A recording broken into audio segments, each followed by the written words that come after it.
Hi, I'm Dimple, your health and spiritual wellness mentor. This evening message was generated fresh on January 8, 2026, 2034. Why you wake at 3 a.m. with skyrocketing blood sugar. Bedtime sugar, 120. Wake at 3 a.m., 180. You ate nothing. What happened? You did everything right yesterday. Reasonable dinner. Took your medication. Your blood sugar at bedtime was a respectable 120. You felt good crawling into bed. Then you wake up at 3 a.m. to use the bathroom. Out of habit, you check your blood sugar. 180. You're confused. Frustrated. Maybe even angry. You didn't eat anything. You've been sleeping. How did your blood sugar go up by 60 points while you were unconscious? Welcome to the dawn phenomenon, one of the most misunderstood and frustrating aspects of diabetes. But once you understand what's happening, you can actually control it. The 3 a.m. mystery explained. Between 2 a.m. and 8 a.m. every single day, your body goes through a complex series of hormonal changes specifically designed to wake you up. This is your circadian rhythm in action, and it affects everyone, but it hits people with diabetes especially hard. Here's the precise sequence of what's happening inside your body. 2 to 4 a.m., the cortisol dawn. Your adrenal glands begin releasing cortisol in the early morning hours. This is completely normal. Cortisol is your natural wake-up hormone. It gradually increases from 2 a.m. until about 8 to 9 a.m. But cortisol doesn't just wake you up. It does something else. It signals your liver to release stored glucose into your bloodstream. This glucose release is meant to give you energy to start your day. In a person without diabetes, the pancreas simply releases more insulin to handle this glucose, and blood sugar stays stable. But in diabetes, your pancreas response is sluggish or insufficient, and that glucose just accumulates in your blood. 4 to 6 a.m., growth hormone surge. Your pituitary gland releases growth hormone during deep sleep, with a significant surge in the pre-dawn hours.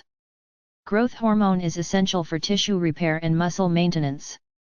But growth hormone also has a problematic side effect: it makes your cells temporarily insulin resistant. This is normal and happens to everyone.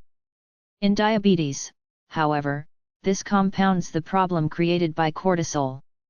So now you have increased glucose release, from cortisol. Decreased insulin sensitivity, from growth hormone. Inadequate insulin response, from diabetes. It's the perfect storm for rising blood sugar. 6 to 8 a.m., peak blood sugar. By the time you wake up for the day, your blood sugar can be 40 to 80 points higher than it was at bedtime despite eating absolutely nothing. This isn't something you ate. This isn't medication failure. This is your own body's hormones doing what they're programmed to do, but your diabetes makes the response excessive. The insulin resistance amplifier. Why doesn't your body just release more insulin to handle this morning glucose surge? Because insulin resistance follows a circadian pattern too. Your cells are actually most insulin resistant between 3 to 6 a.m. Studies show you can be 30 to 50% more insulin resistant in the early morning hours compared to midday. So you've got maximum glucose release, cortisol and growth hormone. Maximum insulin resistance, circadian timing. Minimum pancreatic response, diabetes and early morning. Your morning blood sugar isn't random. It's the inevitable result of these three factors colliding. The contributing factors that make it worse. The dawn phenomenon happens to everyone with diabetes to some degree. But certain factors dramatically amplify it. Factor 1, late dinner timing. If you ate dinner at 8 p.m. and went to bed at 11 p.m., your body was still actively digesting food when your cortisol surge began at 2 to 3 a.m. Your liver cannot properly regulate overnight blood sugar when it's simultaneously trying to process and store dinner. It ends up releasing extra glucose, and your morning spike is significantly worse. Solution: finish dinner by 7 p.m., giving your liver 4 to 5 hours to complete digestion before the dawn hormone surge. Factor 2. High carbohydrate dinner. A pasta-heavy dinner or bread-focused meal means your liver stored large amounts of glycogen, the storage form of glucose, overnight. When cortisol signals glucose release at 3 a.m., your liver has abundant stores to dump. More glycogen stores equals bigger morning glucose spike. Solution: make dinner your lowest carb meal of the day. Emphasize protein, non-starchy vegetables, and healthy fats. Save your carbohydrates for earlier in the day when insulin sensitivity is better. Factor 3. Insufficient dinner. Paradoxically, eating too little at dinner can also worsen morning blood sugar. If you ate a tiny dinner trying to be good, you might experience mild hypoglycemia, low blood sugar, around midnight or 1 a.m. Your body detects this low blood sugar and triggers a counter-regulatory response, releasing stress hormones that dump extra glucose. By morning, you've overcorrected and you're high. Solution: eat a satisfying, adequately sized dinner. Don't go to bed genuinely hungry. The goal is stable blood sugar overnight, not starvation. Factor 4. Poor sleep quality. When you don't achieve deep sleep, your cortisol levels stay elevated throughout the night instead of following the normal pattern of dropping and then rising. Elevated nighttime cortisol means more sustained glucose release. You wake up higher because your cortisol never properly dropped. Solution: prioritize sleep quality. Cool, dark room. No screens 30 minutes before bed. 7 to 8 hours minimum. Consider sleep apnea evaluation if you snore or wake frequently. Factor 5. Evening stress. If you went to bed anxious or stressed, maybe from an argument, work worries, or financial concerns, your cortisol was already elevated at bedtime. This pre-elevated cortisol amplifies the morning cortisol surge. Your dawn phenomenon is essentially starting from an already high baseline. Solution: create a relaxing evening wind-down routine. Read, take a bath, do gentle stretching. No news, no work emails, no arguments after 8 p.m. The reversal strategies.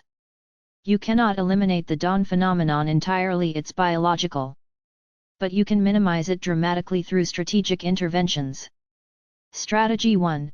Earlier, protein-focused dinner. Eat dinner between 6 to 6:30 p.m. Make it 40% protein, 30% non-starchy vegetables, 20% healthy fats, and only 10% carbohydrates. Example: grilled salmon with roasted broccoli, side salad with olive oil, and a small portion of quinoa. This dinner composition stabilizes blood sugar and provides minimal glucose for your liver to store overnight. Less stored glucose equals less available for the dawn dump. Strategy 2. Post-dinner movement. Walk for 15 to 20 minutes after dinner. This clears 30 to 40% of your dinner glucose before it can be stored. Think of it as preemptively reducing the ammunition your liver will have available to release at 3 a.m. Strategy 3. Strategic bedtime snack, if needed. If you're prone to middle-of-the-night lows that trigger rebound highs, have a small bedtime snack around 9 to 10 p.m. 1 ounce cheese. 10 to 12 almonds. 1 tablespoon almond butter. Pure protein and fat, 0 carbs. This provides steady fuel overnight without spiking blood sugar, potentially preventing both nighttime lows and morning rebound highs. Strategy 4. Morning sunlight exposure. Within 30 minutes of waking, get 10 to 15 minutes of direct natural sunlight exposure outside, not through a window. This exposure helps regulate your circadian cortisol rhythm over time. Your body learns to produce a more controlled cortisol curve rather than an excessive spike. This takes 2 to 3 weeks of consistency to see effects. Strategy 5.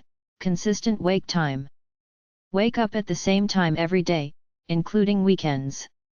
Set an alarm even on days off. Your body adapts its hormone release patterns to your schedule. Consistency reduces the amplitude of the cortisol surge. Erratic wake times keep the surge unpredictable and often excessive. Strategy 6. medication timing adjustment.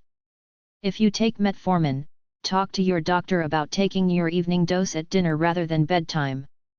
Metformin specifically reduces hepatic glucose output, exactly what you need to counteract the dawn phenomenon. Timing it with dinner means peak effectiveness during the dawn hours. For those on insulin, discuss with your doctor whether adjusting your basal insulin timing or dose might help control morning highs. The evening-morning connection. Here's the critical insight most people miss: your morning blood sugar is a direct report card for your evening routine.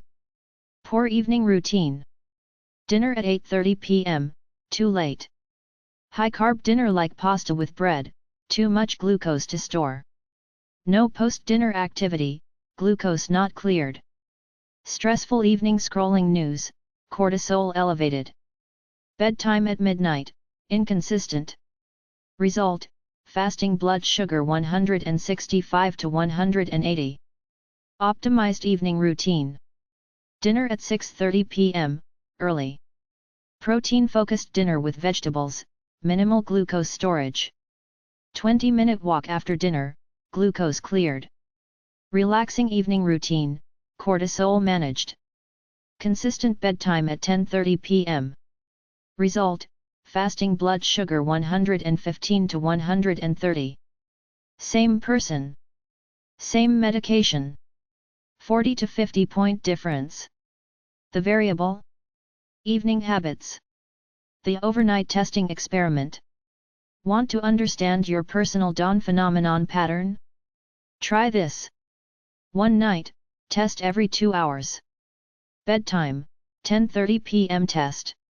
Midnight, test. 2 a.m., test. 4 a.m., test. 6 a.m., test. This reveals exactly when your blood sugar rises and by how much. Most people discover the biggest jump occurs between 3 to 6 a.m., confirming classic dawn phenomenon.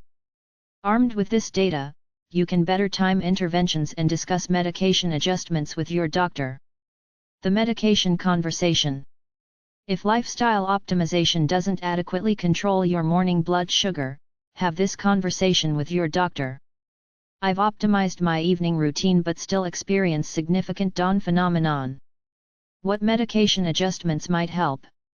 Options include increasing or reducing metformin, adding bedtime basal insulin, adjusting GLP-1 agonist timing. But always try lifestyle interventions first. Many people significantly reduce or eliminate morning spike